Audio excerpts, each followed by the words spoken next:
காட்டின் நடுவில் பெரிய பீப்பால் மரம் இருந்தது. அந்த மரத்தின் அடியில் குட்டி அணில், குட்டி நரி, குட்டி குருவி என மூவரும் நண்பர்களாக வாழ்ந்து வந்தார்கள்.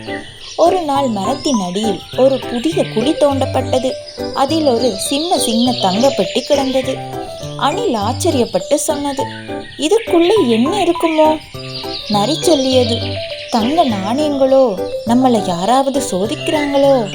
குருவி மெதுவாக சொன்னது, இதற்குள்ளே 2 வார்த்தை தான் இருக்குது, நட்பை பொக்கிசமாக காக்கவும்.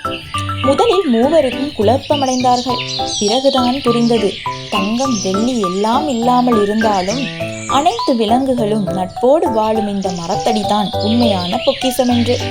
அந்த நாளிலிருந்து அவர்கள் தினமும் ஒருவருக்கொருவர் உதவ தொடங்கினார்கள். பசுமை வளரும், சிரிப்புகள் ஒலிக்கும் ஒரு வனமானது. நட்பு தான் வாழ்வின் பெரிய செல்வம். அதை பராமரிக்க வேண்டும்.